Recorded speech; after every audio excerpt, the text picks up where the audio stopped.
Yeah, I was born in Upper Michigan, Hancock, Michigan, February 6, 1956. And 4 years later, my father, who had been working for the mines shut down, and he decided to move to California. Well, actually, he was going to move to Arizona, but we ended up moving to California. Went to school in California, public school, and in my 11th grade, I was able to take a state equivalency test and due to overcrowding and get out of school in 11th grade. So I was done then.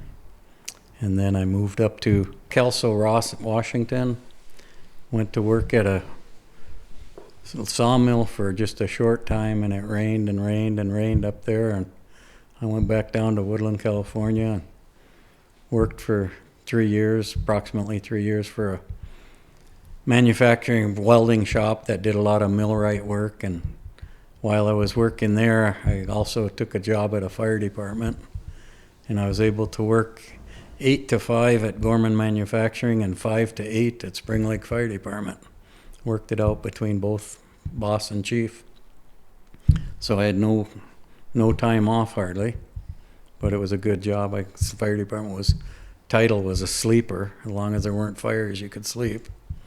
So when there were fires, then it made it tough. And with my job at Gorman Manufacturing, I did a lot of millwright work where we got to go into a lot of different factories and settings of every type throughout California, and even as far they did work up into Oregon, and see sawmills and different manufacturing, food industry, Procter and Gamble. We were doing the problem solving for them when they had problems. We'd come in and we didn't have the answers necessarily, but they thought they had the answer, and they'd ask us to make the changes. So we saw a lot of things happening. It was interesting. So then from there, while I was working at the fire department, I was getting tired of California because it was getting crazier and crazier. Just an example was, with our fire department, we had heavy-duty rescue, and I-5 and Interstate 80 went right through, one north and south, one east and west. And one evening there was a accident where a car had gone off the road and was upside down on the side of the interstate. So we responded to that, and when we got there, elderly couple hanging upside down in their seat belts in their car. They weren't hurt bad, but they were upside down. And the man said, somebody stopped and we thought they were coming to help us, and they took my wallet and took my wife's purse. Took his wallet out of his pocket while he's hanging upside down and took her purse and left him there like that. So things like that, it's time to move. And I was getting older and thinking of a family someday, and I don't want my kids growing up here. So I moved back to Michigan, 1977, and I was working for Wally Niemela in the welding and Defiance stove shop for a while, and then I got a job with USF&G Insurance. It was a nationwide insurance company from Baltimore, and they were started in the 1800s. They'd never had a layoff. When they took me on, they said, if you got a job here, you're going to have good security, good retirement. You got it made. And that's what the boss had told me, And so I worked there for 9 years, and they got a new CEO, and he worked out a deal with Hartford Insurance, and they merged with Hartford, and everything started changing, and they laid off 3,500 people trying to streamline, because what their goal was to get both companies lean and mean and sell it off, and those CEOs would make millions and millions. So then they decided to cut all rural insurance, which was where I was working, the rural area. I was in what was called IE&A, Insurance Engineering and Audit Department, which all we did was commercial and municipality insurance. We insured cities and counties and businesses, which also gave me a huge exposure to all these different manufacturing and processing things for 9 years there. But then when that merger was coming up, they asked me if I want to move to Detroit or Albuquerque, New Mexico, take your pick. And at that point I said, no, I think I'll take none of the above, and I quit. So then I was looking for work, and it was interesting how God works, his hands in everything. First, the guy tells me, you know, you have a job forever, and then that falls apart. But you question why, you know. I had a family then, 2 children at that time. So then I got a job with another insurance company, EBI, in my same area that was doing the same kind of thing. And they wanted me to go to a 2-week training program in Appleton. I went through my first week of training and came home for the weekend. And Monday I went back for my second week. And the reason they had hired me is the guy who had the job had come down with cancer a year ago, and he still wasn't back to work after a year. They said, we can't hold it open any longer. So on my second week back for training, I walked in, and the boss says to me, he says, you know what, I got a real problem. I said, what's that? The guy whose job you filled just got released back to work and called, and he'd love to come back to work. He says, and I just hired you, and I don't know what I'm going to do. And I told him, just take him back to work. I'll walk out of here. You're okay. And he was kind of surprised at that, but that's what came to me, and that's what I did. So I left, and we left on real good terms. He was very happy with that. Felt bad about it. I went home, and my wife was shocked when I told her I didn't have a job. And so start looking for work again. And about 6 months went by, and I hadn't found a good job. And my father had told me, don't go taking some low-paying job and be stuck working long hours trying to make a living. Wait it out and find a good job. Well, after about 6 months, I got a phone call from the same EBI insurance who I'd started with. And they said, we're going to open up a new office in Grand Rapids, Michigan, and we'd love to hire you and train you in as a manager down there. So I just felt that was God's hand in that. I hadn't found anything else, and that was a much better.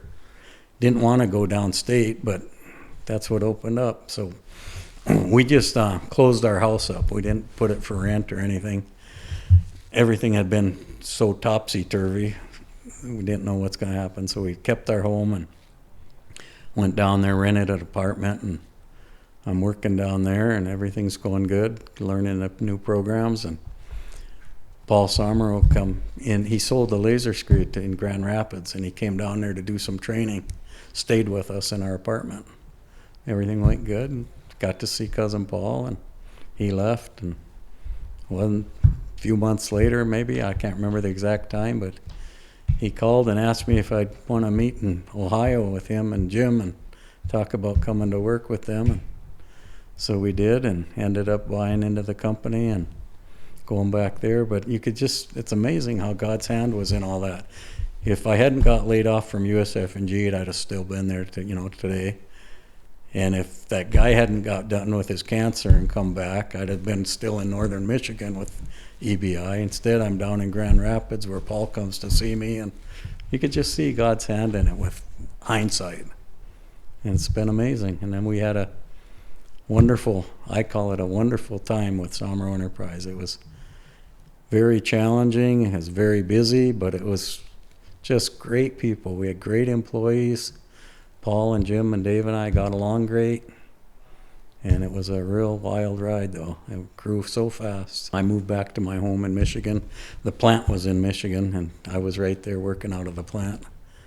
And I was doing the sales for the United States and Canada. D1 was doing the rest of the world.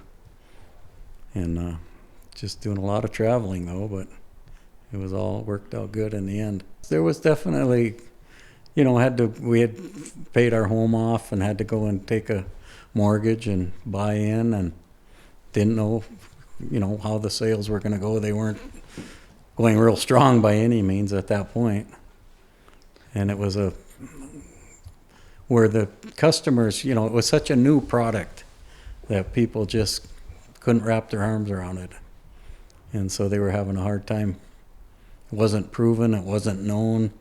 So there was a lot of legwork to be done to prove the product and get it to have a good reputation. 63, 64, we came to Detroit for Thanksgiving. I would have been about 8 years old, somewhere in there. I could have been 9. I don't remember exactly what year. But we came back for Thanksgiving, and Paul and I did a lot together then, and He probably told you, he heard a few of those stories, our Verner's fights in the basement and different things. But yeah, that's where we started to really get to know each other. And then we started writing letters to each other, and then convention times we'd be together and got very close. And then I knew Jim when Jim was older, and Dave, but when we'd be together, I got to know them. But of course, they were hanging out with my older brothers, and so I didn't get to know them near as well as Paul. And when we worked together for those 9 years, what amazed me is there was never any fighting and arguing. It just didn't happen. It was, sometime we might get hurt feelings and we'd sulk off on our own for a little bit and lick our wounds and then come back smiling. But we weren't holding any grudges and didn't argue about stuff. And then our employees were so great. We had just the most fantastic employees who they lived and breathed the company and did everything they could for it and kept coming up with better ideas, how to do things better. And Paul and I had sat down together and we came up with this. We had a pamphlet made up, and the title of it was The Dream Team. And we had a dream, and it was all of how to run a perfect company, or perfect business. And we put it out on paper, what we pictured. I don't know if any of those are around here, that original pamphlet about the Dream Team, but it showed how everybody working together, the employees, everybody had to win. Our employees had to win, owners had to win, customers had to win, suppliers had to win. Everybody had to win to be a successful long-term operation, and that was what our goal was. It was a challenge, and I was ready for the challenge, and I looked forward to it. And I have been, ever since I was a little boy, I was selling, because I started as a young boy selling American flower seeds door to door and grit newspapers door to door, and asking them, my customers, when I'd sell them a grit newspaper, I'd tell them, if you have any lawns that need mowing or fences painted, let me know. And I'd be working in the evenings painting fences and mowing lawns after school, and just kept going from there. And then when I got my insurance jobs, that was a lot of more sales type work and dealing with city managers and corporate officers, and so I was pretty used to dealing with people and enjoyed it. Alfred Lewis was a big concrete contractor from Douglas, Georgia, and he had contacted me by phone and was interested in information on a laser screed. At that point, I'd never talked to him before in my life, never heard of him, and I sent him out a packet of our literature along with a VHS tape, which was state-of-the-art at the time. And he received it, looked through it all. In the literature, we had a price sheet, and that's a whole nother thing we could talk about, just popped in my head. But anyhow, he sent me back the whole packet along with the VHS, and he called me and told me he put it in the mail, and he said that looked like a great machine, but it's way too much money, and he's going to send that back so we can send it to someone who might use it and buy it. And then months later, we're in touch talking, and now he's interested. He wants to see a machine working.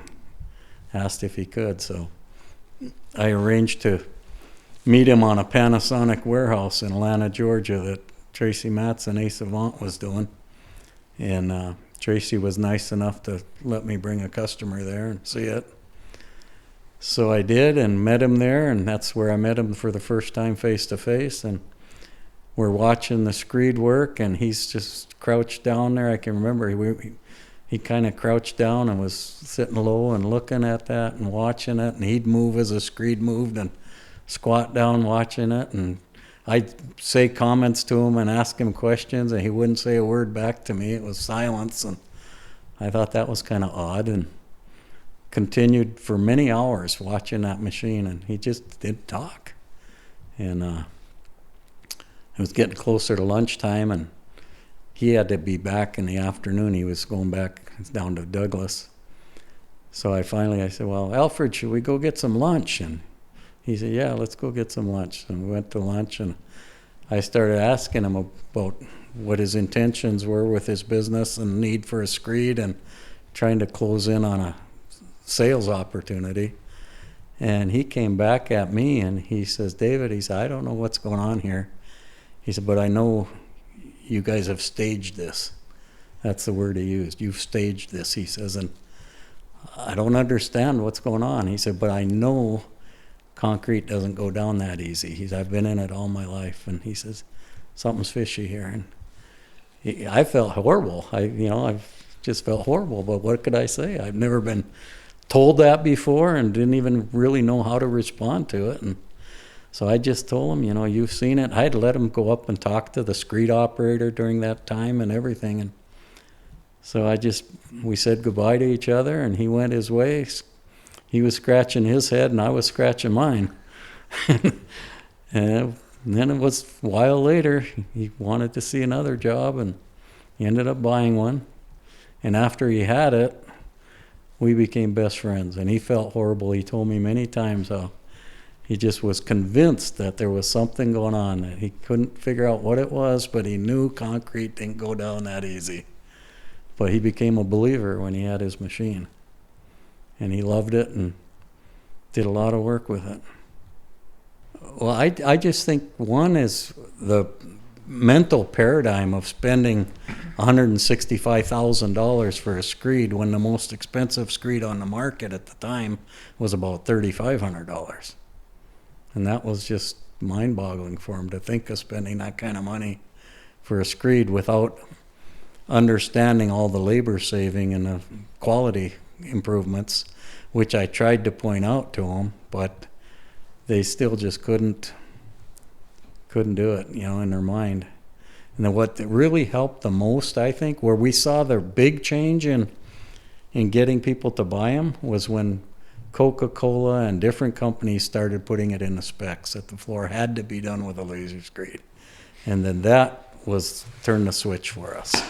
From then on, it became much easier, and it was rolling then. And we had come up with ideas and drawings that would show exactly what the auger and vibrator and screed head's doing, and then sometime Dave or Paul or Mike, different ones of us would be involved and concerned that, we're showing too much how it works, that it'll make it too easy for a competitor to. And so then we didn't use some tools that might have been helpful because we didn't want to encourage competition, make it look too easy, and to kind of tell our secrets.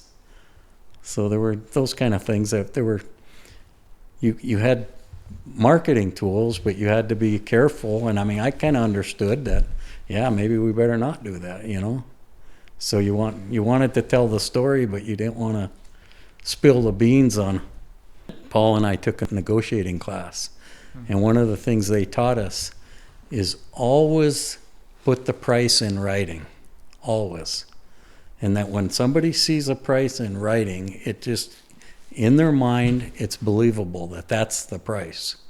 Whereas if you quote it over the phone, it does not have that same effect.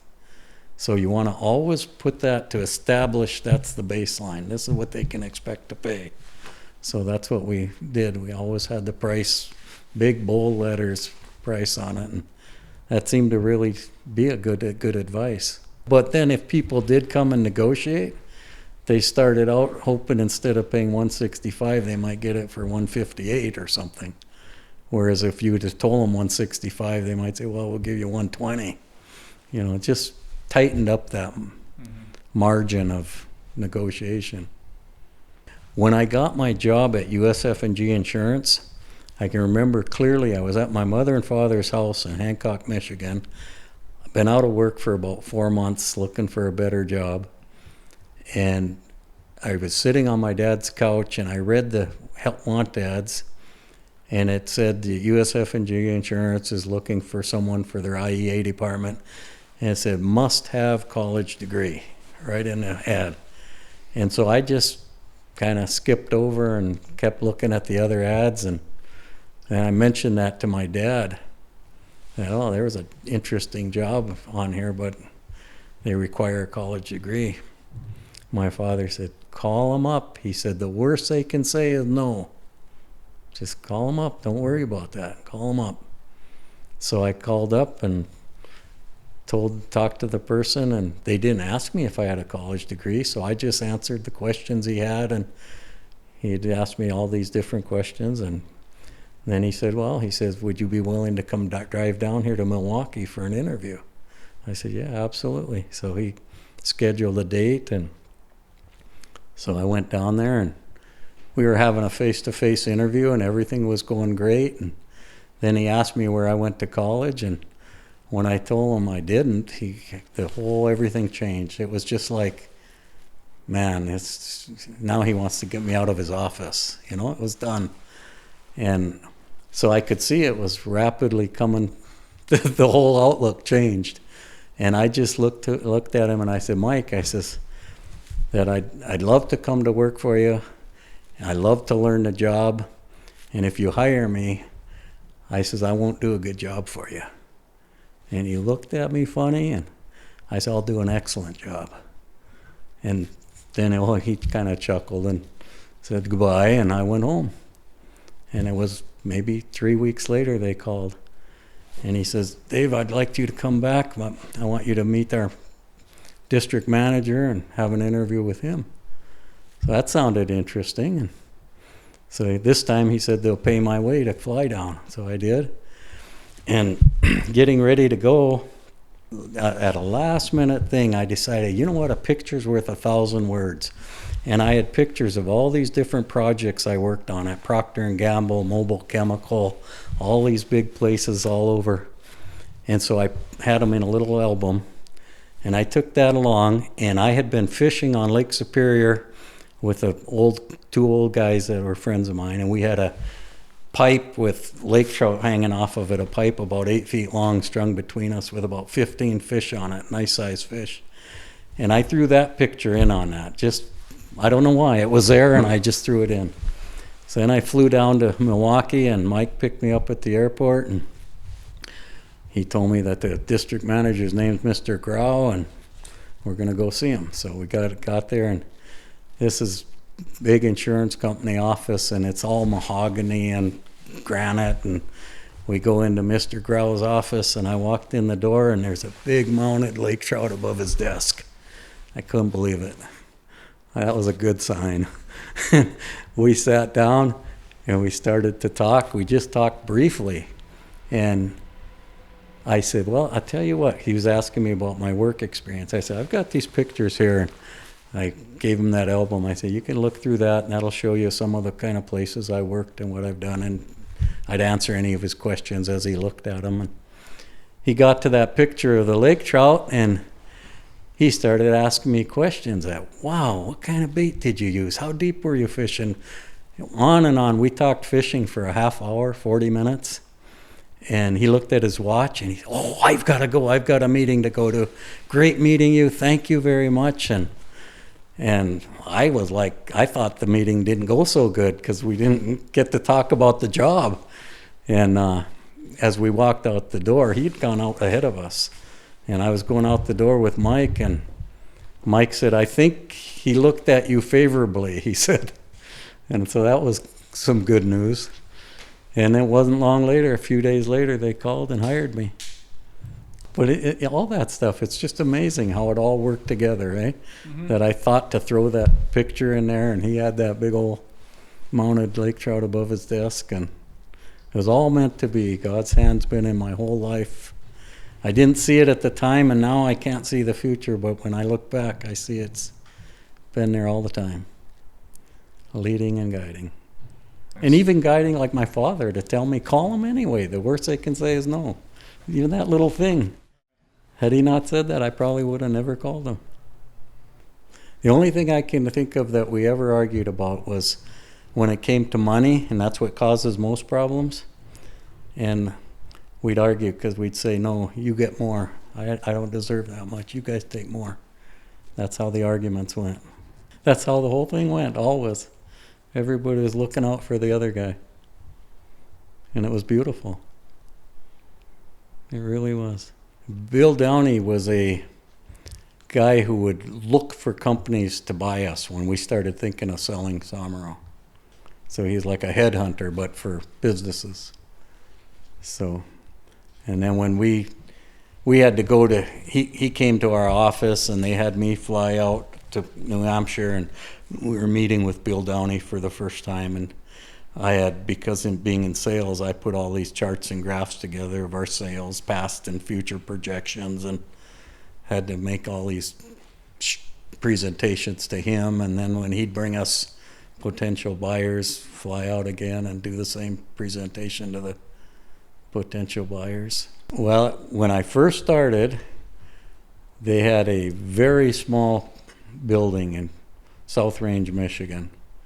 And I'm going to guess it was, I don't know if it was 3,000 square feet. It was small. And it had not a very high ceiling, a little, higher than a home, maybe a 10-foot ceiling in there. And then there was a break room they made above that was 5.5 feet high. And staircase going up there and picnic tables up there, but you couldn't stand up till you got down to the third step down on your way down. It was real tight quarters. And then my office was in a little tiny corner. There was a small office in the front, and that was already had 2 people in it. And then I got sandwiched in there, and the plant was just banging and making noise and saws running and, everything. And I'm in there trying to make sales calls. And right off the bat, I knew this isn't going to work. And so we ended up getting a job trailer brought in and put in a parking lot, and that became our sales office. But then wasn't too long later, we realized this is just, if we're going to be serious about this, we got to get a building and a plant, and we did. I'd see Phil very often. He'd come in, and customers would we'd always ask customers for their ideas and thoughts. When I'd go out, often I would sell a machine over the phone, especially after they were being spec'd by Coke and these other companies. It became much more common to be able to sell one over the phone. And then I'd get out there and try to visit them by the time they got their machine or shortly after. But got really good relationships with our customers and ask them for their input. What could we do better? How could we improve? What would you like to see on the machine? And we got a lot of good ideas from customers, and I'd talk to Phil and the others, and we'd incorporate them and kept making improvements. Daryl was our plant manager, and he was excellent plant manager. Couldn't begin to ask for a better one. I don't think there is a better one on earth, but he was just fantastic. And I remember one day walking in his office, and it was heat of the battle. Everything was growing fast and going fast, and I walked in his office and I heard him say to whoever he was talking to, "Sir, you're going to have to talk faster. I can't think that slow." I knew what pressure was on, a little too high, but that made me chuckle. Another time I remember there was a supplier we were needing some parts real bad from, and he'd been staying on top of it and kept calling him, asking him, "When am I going to get my parts? When am I going to get my parts?" And I guess the supplier had ordered them, but they hadn't got in yet to him. And one of the times Derry called him, he just told Derry, he said, "From them to us and us to you." And he hung up the phone. It was putting pressure on our customers too, on our suppliers, all that growth. Yeah, I remember one in particular, a customer from North Carolina, Wayne Brothers, and they were interested in the machine. They're doing a lot of big concrete work, but all their equipment was CAT, and they wanted CAT equipment. They knew they could get good service, they could get parts, there wasn't going to be any issues, and he had told me, "I'm going to wait till CAT comes out with a laser screed and I'll buy one." Well, he must have realized sooner or later that CAT wasn't going to come out with one, and so they hesitantly bought one from us. But I do remember at World of Concrete, somebody had, when he was there and he had expressed his concern about getting parts, and there was an existing customer there, and they told him that you don't have to worry about getting parts from Somero Enterprises. You call them up and tell them what you need, and he said, when you hang up the phone, look out because it might come and hit you in the back of the head, is what he had told them.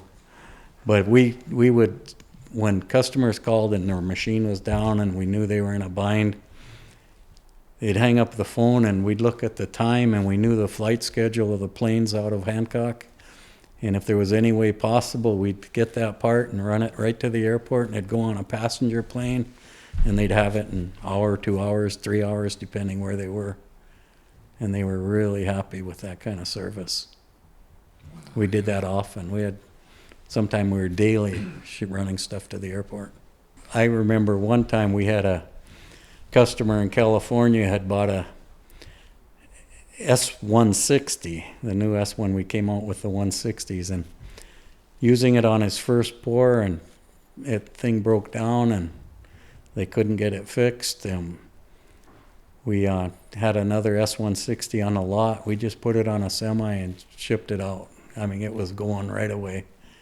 We didn't know, because he's pouring and he needs it.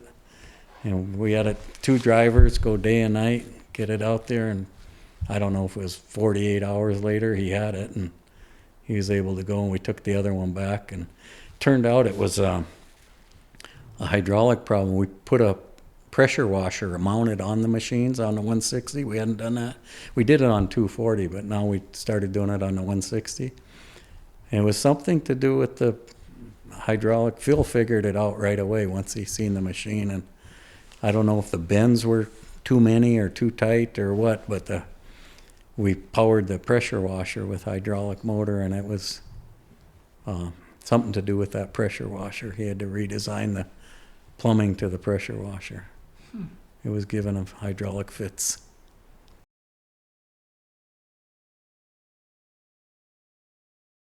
Well, I don't recall particularly color, how we settled on that color, but our goal was to make it something that would be easy to read the wording from a distance, and that would pop out at you and you'd recognize it. Nothing complicated. Something eye-catching but bold and simple. And we had John Cotter, our marketing guy, drew up a whole bunch of them. I don't know how many he had. He had a lot of logo possibilities. And Jim and I posted them all up on the wall. And I can remember, I'm pretty sure it was Jim's idea that let's go through and we'll start with the ones that we know we don't want. Get rid of them. And I thought that was, in the end, that was a great idea, because I was looking at which one's the best one of all those. And that was just a lot different approach. And that the approach to eliminate the bad ones first was it made it way easier. I remember, that one's not good, that one's not good, that one's not good. And we kept doing that together, and it wasn't too long, we had it down to 3, and then we spent a lot of time on those last 3. Oh, I remember what I was going to tell you about what came to me earlier. We were mentioned Phil Quincy, and we had a laser screed customer in Milwaukee whose building caught on fire and his laser screed burnt. And they suspected the fire started at the laser screed. So I went down there with Phil, and Phil studied it, and it was such a hot, bad fire, it was very difficult to determine what the cause of the fire was. I don't think the state fire marshal ever came to a conclusion, and neither did Phil. But the guy's name was Mark. I can't remember his last name off the top of my head, but I remember coming back and talked with Paul and Jim and Dave about it, and he had his screed insured, but I think it was $14,000 short of what it cost him to get a new one. And we kicked in that $14,000 for him, and he really appreciated that. And it was things like that we tried to do that would just kind of the old do unto others as you'd have them do unto you. Which reminds me another little story along that same line. We had earlier on, when screed sales were a lot more difficult, we were trying to get some machines going, and it was springtime, or too early for the jobs to be starting and the people wanting screeds. And a guy called me. I'd been trying to sell him a machine for 2-3 years up in Edmonton, Canada. And he called me up and he said he's gonna need one this summer. He's got a lot of big jobs lined up, and he'd buy one on one condition. I said, "What's that?" He said, "I want it painted the exact same silver color as all the rest of my equipment." So I told him we can do that for you because well worth it to get the sale right now. We needed it. So we did a custom paint job, shipped that up to Edmonton, Canada. D2 was going to go up and do some training. In less than a week later, before D2 could get there, I get a phone call from his wife, and she said her husband died, and she has no use for that machine, and could we possibly take it back? And we sent her a check for the full amount and had it shipped back to us. But that was a tough one to do at that time. But we had to do it because that was the logical right thing to do. So what did you do with the silver screed repaint? Painted it white. So the last time you guys did a custom color? Yeah, it was the only time that I know of, that I can remember. But that was, I remember the emotional, you got a sale at a hard time. That was a great emotional, good emotion. And then you find out her husband died. That was hard. And then when she's asking for her money back, that was hard. It was just a tough time. Then how do I tell this to Paul and Jim and Dave, and it was all hard.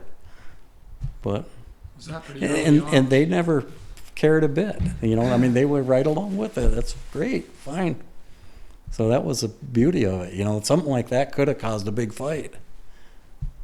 It didn't.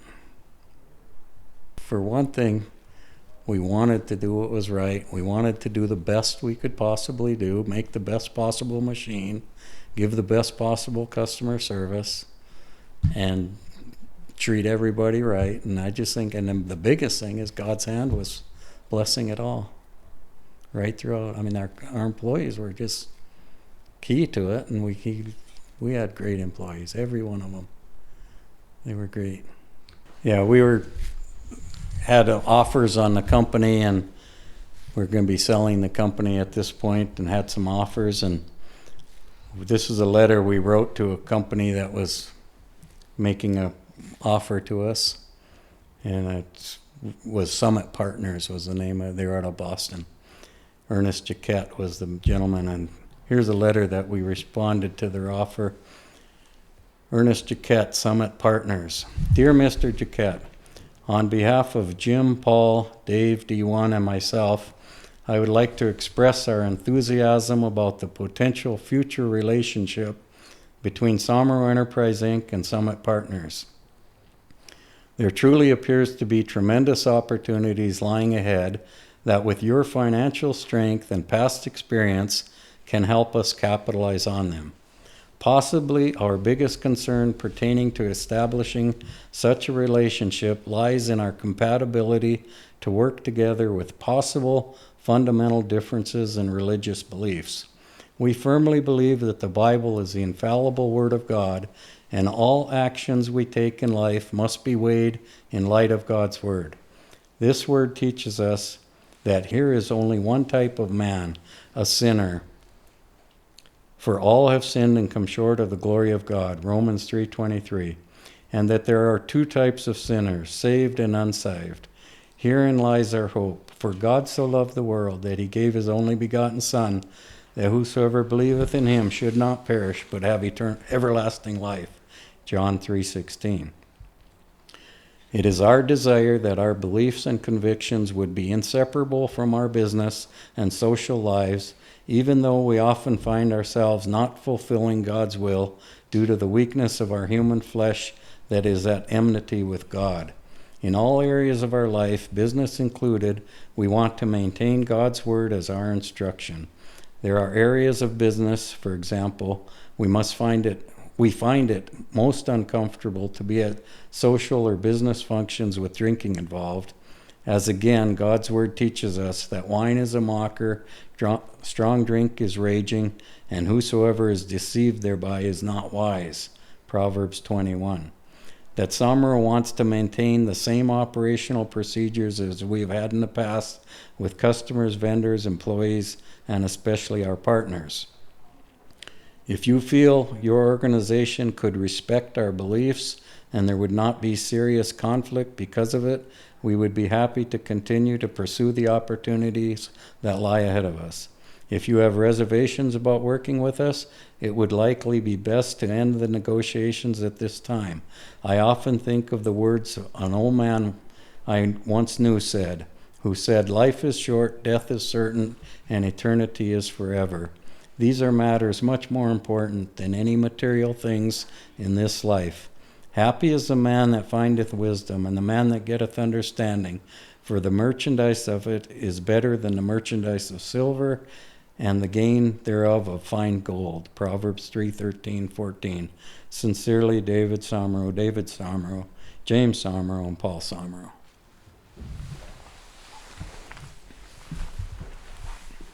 You sent that to them. Yeah. And their office Yeah. received that and had to digest it. And Yeah. And came back and said, we want to do business with you.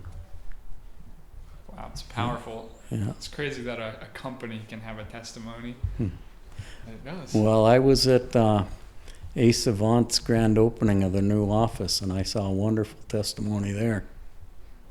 Surely did. It was awesome. Yeah. This verse, 1 Corinthians 10:24, let no man seek his own, but every man another's wealth.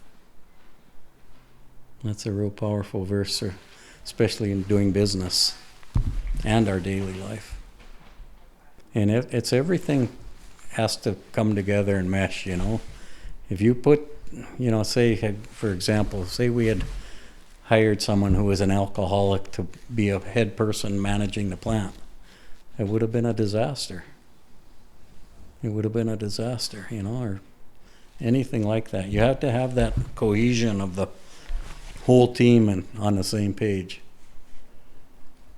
And our quality control we had a really good quality control program. They had carts, and say, for example, putting the screed head together, it'd be a rolling cart, and for every part that had to go on the screed head, it'd be on the cart.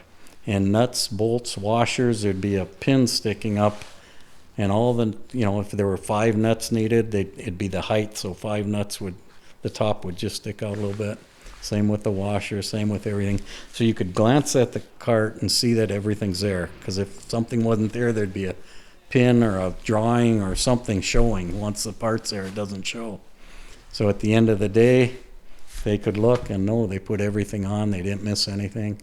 And then people who fill the cart would know they have everything there. It was just kind of a foolproof method of quality control, but it worked good, and we had profit sharing with the employees, and quality control was important to them because that made more profit if we didn't have to be fixing machines. Every year at Christmas they got nice bonuses, and we'd have a company picnic. I remember one year we had it at my house, and we brought a laser screed out to my house and parked it in the yard. We live on the lake, and the lake was there. The guys could go boating and swimming, the kids. But all their families came with all the kids, and I got pictures of the wives sitting up on the machine running it. The husbands were letting them run the boom in and out and rotate. But it just brought them so they understood what Dad's doing at work all day, and it was good.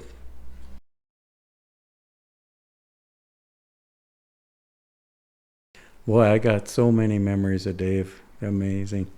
I remember going scuba diving with him way back in the 80s, early 80s, and out in Lake Superior, and many trips to Isle Royal, ice fishing in Canada. We went to Canada and by boat, and just trips to Mexico and on and on and on. Arizona, all over.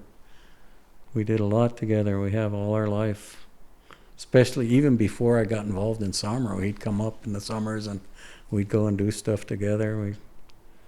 We spent a lot of time together and had a lot of interesting experiences and laughs, and we've had more issues with our names. It's just unbelievable how many things I've bought that went to him and things he's bought that came to me. And I go to our local, this just happened not real long ago, but I went to our local motorsports store and I needed a chain for my Honda motorcycle, and they didn't have it in stock, so I ordered it, and They said it should be in about 3 or 4 days, and a week goes by, I still don't have it, and so I contact them. They were supposed to call me when it's in, and I stopped in there one day, and boy, what's happening with that chain? They were supposed to call me when it comes in. Has it come in yet? And that guy looks on the computer. Oh yeah, that came in 4 days ago. We called your New Hampshire number. Left you a message. It's just happening all the time. Yeah. All they had is a New Hampshire number in their computer. I don't know, but it worked the other way too. I had a $40,000 check come to me that was his. And I had to convince them that it wasn't mine. Then they looked into it more and they told me, yeah, that's for you and your wife, Barbara. I don't have a wife, Barbara. Then you showed up night before last at his house, and he's got your newspaper you subscribe to. Yeah. He's just been enjoying them, and you've not seen one. I saw the first one. I came. I never got one after. I don't know how that happened.